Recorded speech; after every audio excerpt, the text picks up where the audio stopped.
Salut à tous et bienvenue dans cette nouvelle vidéo de présentation du 6e adversaire de l'Olympique de Marseille cette saison en Coupe d'Europe, j'ai nommé Villarreal. Alors bien sûr, l'identité de leur entraîneur n'aura échappé à personne, mais mis à part Petit Marcel, Villarreal, c'est qui, c'est quoi ?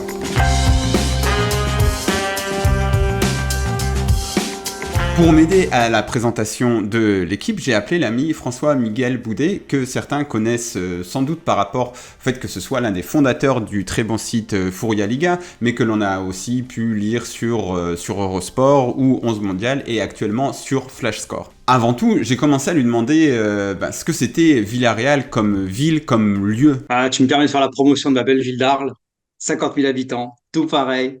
C'est dans la province de La Plane, à côté de Castellón. Jean et Villarreal, c'est une sorte de petit nouveau qui a émergé il y a un peu plus d'un quart de siècle, 30 ans. C'est une ville très résidentielle, c'est la ville de la céramique, comme le nom du stade l'indique. C'est le fief de la famille Roche, qui a donc Pamesa, qui est donc de la porcelaine, de la céramique.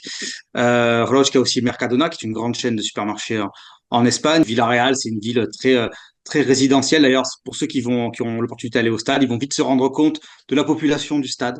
Il y a des jeunes, mais il y a aussi beaucoup de retraités, des petits vieux qui viennent en couple, regarder leur match, en 70-80 ans. C'est une sorte de sortie du week-end. C'est un très beau stade. Ils l'ont refait. C'est très résidentiel. C'est pas là où vous allez trouver des hooligans. Ça, c'est, ça, c'est une certitude. Ils ont un petit cop dans un coin, mais vraiment, il y a rien de méchant. En France, donc on connaît le club surtout depuis le milieu des années 2000 et l'époque Riquelme, Forlán, l'épopée en Ligue des Champions. Avant ça, en Espagne, il représentait quoi le Villarreal CF Club Football? Il représentait quoi? Il existait? Présentait que dalle. C'était c'était leur rival principal joué en cinquième, sixième division. C'est vraiment, c'est rien. C'est même pas un rival de Castellón au départ.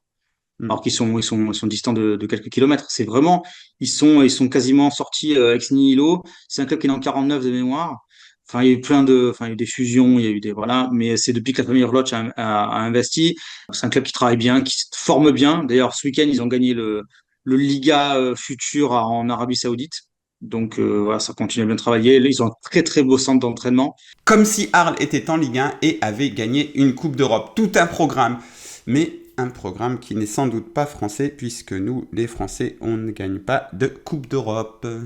Et sinon, aujourd'hui, mars 2024, l'équipe de Villarreal, elle ressemble à quoi? Est-ce que, comme on a pu le lire aussi et là, Marcelino avait fait évoluer son système, passer à 3, etc. On est sur un Ouais, oui, oui, 4-4-2, beaucoup de verticalité, aller vite vers l'avant et c'est puis même ça. s'il faut sacrifier la possession, on la sacrifie quoi. Ouais, avec quand même une bonne maîtrise technique pour les phases de transition, t'as pas l'héros quand même qui est toujours, qui est un métronome que l'OM devra cibler. Donc ça, je pense que n'importe quel entraîneur le sait. Capoue aussi qui a fait un gros match hier en plus d'avoir marqué, mais il fait un gros match. Voilà, donc c'est sûr que t'auras pas de, de système qui va sortir de l'ordinaire. Marcino, c'est cette rigueur en 4-4-2.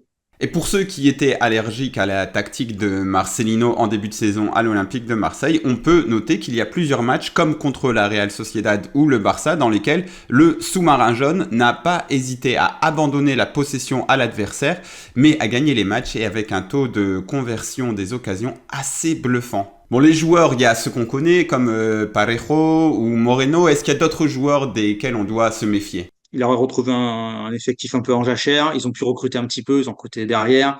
Ils ont recruté Guedes. Ils ont recruté Traoré. Voilà, parce qu'il fallait renforcer la défense. Depuis que Pau Torres est parti, Pau Torres a bien fait partir parce qu'il commençait un peu à stagner à Villarreal. Mais la défense, c'est quand même très, très compliqué. Très, très compliqué. Ils ont promu Jorgensen titulaire en Liga. Moi, je n'ai jamais été très convaincu par ce gardien. La Reina a joué en championnat et je pense qu'il va jouer aussi en Ligue Europa. Il fallait qu'il reprenne un peu de temps de jeu. On parle bien Donc de voilà, ce bon vieux Pepe Reina qui doit avoir 38, 40 ans, là. Il a quel âge? il a 42 ans parce que j'ai Ah j'ai ouais. vérifié les dates de naissance il n'y a pas très longtemps des gardiens de but. Et donc tu vois, il y a marqué 99, 2000, 2001, 82. Tu vois, ouais. Alors Alors, ils ont recruté un Mosquera en défense centrale.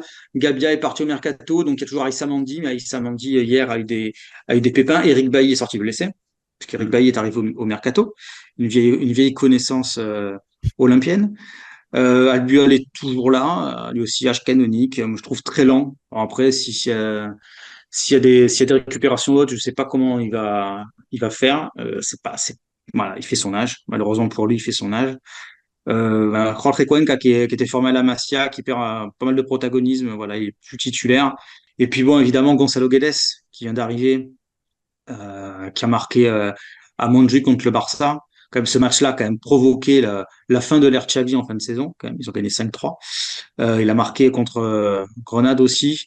Voilà, c'est une équipe sur les côtés. Voilà, il y a des Pedraza, il y a des Alberto Moreno qui est revenu des croisés.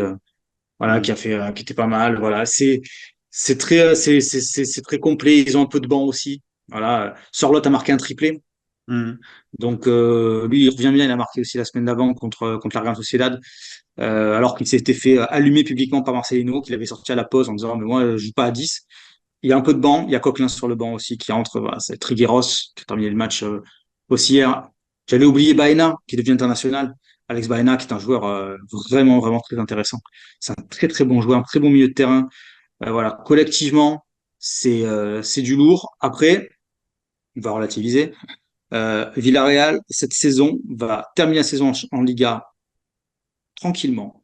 Tranquillement. Ils vont se maintenir. Il n'y a pas de problème là-dessus.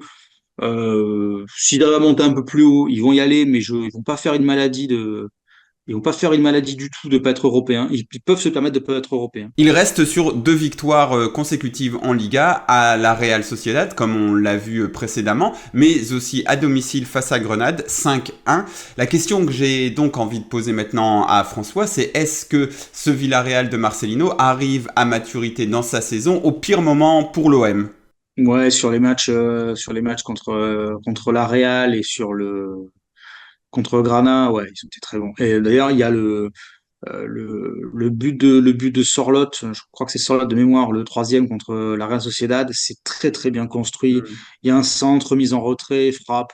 Non, non, vraiment, ils sont vraiment bien revenus. Ça joue beaucoup mieux, ça commence à prendre. Enfin, il reste la variable qui n'a rien à voir avec la position géographique de Villarreal, qui n'a rien à voir avec la tactique ou la technique, mais qui est en relation avec le rapport entre l'OM et Marcelino. Il va être sifflé, il va être très attendu. Est-ce que ça, ça peut le déstabiliser, l'Asturien?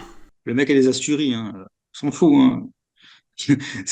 Ces types-là, non, tu vois, c'est des gens de la terre, c'est des besogneux. Il a strictement rien à faire. Il va vouloir gagner. Il va vouloir gagner. Mais il a strictement rien à faire des sifflets. Enfin, mais je crois que c'est peut-être une première quand même pour lui d'arriver dans un climat où il n'est pas apprécié ou ne serait-ce que respecté. En Espagne, Marcelino, il est respecté. Ça ne veut pas dire que tout le monde est fan ou que machin, mais au moins il y a ce truc-là de dire oui, c'est un entraîneur de qualité. À Marseille, oui, c'est normal. L'histoire n'est pas du tout la même. Un grand merci à François Miguel de m'avoir donné un coup de main pour cette vidéo. La présence de Marcelino en face va forcément créer un storytelling fort dans les médias, mais aussi, on l'espère, une motivation supplémentaire pour les joueurs de l'Olympique de Marseille. On espère pas trop de l'autre côté pour essayer de renverser le gars avec lequel ils avaient débuté la saison. Mais attention à ne pas se focaliser que sur Marcelino, puisque l'OM va quand même rencontrer une bonne équipe. Une équipe qui est prenable, une équipe qui rate sa saison sans doute, mais quand même une bonne équipe avec de la qualité ici ou là. Et n'oublions pas non plus qu'il s'agit là d'un club qui a un passé européen tout récent, très glorieux. L'OM ne peut pas forcément en dire autant malgré cette demi-finale de Conference League avec Sampaoli. Si les Marseillais peuvent le faire, il faudra quand même sortir 2 très bons matchs pour passer ce tour.